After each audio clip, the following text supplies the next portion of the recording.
ইতিহাস গড়ে নেদারল্যান্ডসের প্রধানমন্ত্রী হয়েছেন রব জেটেন। ডাচ মুলুকের কনিষ্ঠতম প্রধানমন্ত্রী তিনি। একই সঙ্গে তিনি সমকামী বলে নিজের পরিচয় প্রকাশ করেছেন।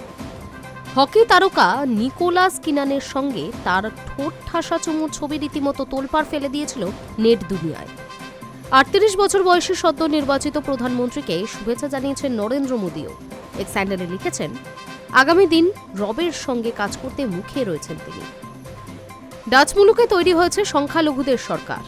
নির্বাচনের ফল ঘোষণার পর ১১৭ দিন ধরে দর কষাকষির পর ৩টি দল মিলে সরকার গঠন করেছে।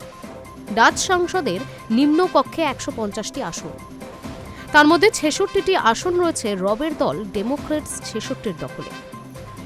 একক সংখ্যাগরিষ্ঠতা না পাওয়ায় দীর্ঘদিন ধরে খ্রিস্টান ডেমোক্রেট এবং people's party for freedom and ডেমোক্রেসির সঙ্গে জোট বেঁধে সরকার গঠন করেছে রবের দল।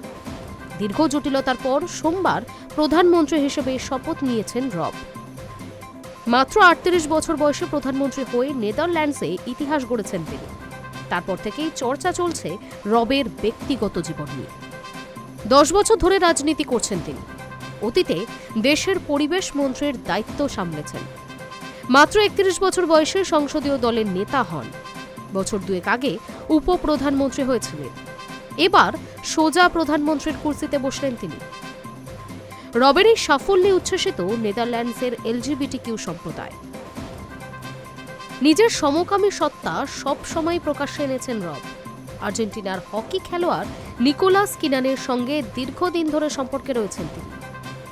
২০২৪ সালে বাগদানও সেরে ফেলেছেন। সোশ্যাল মিডিয়ায় তাদের অন্তরঙ্গ মুহূর্তের নানা ছবিও রয়েছে। ইতিহাস গড়া ডাচ প্রধানমন্ত্রীকে শুভেচ্ছা জানিয়ে মোদির বার্তা। নেদারল্যান্ডসের প্রধানমন্ত্রী রব জেটেনকে অনেক অভিনন্দন। ভারতের সঙ্গে নেদারল্যান্ডসের বহু সম্পর্ক রয়েছে। আগামী দিনে আপনার সঙ্গে কাজ করতে মুখিয়ে রয়েছে। যদিও রাজনৈতিক বিশ্লেষকদের মতে রবের সরকারকে পদে পদে চ্যালেঞ্জ করবে বিরোধীরা। High News network.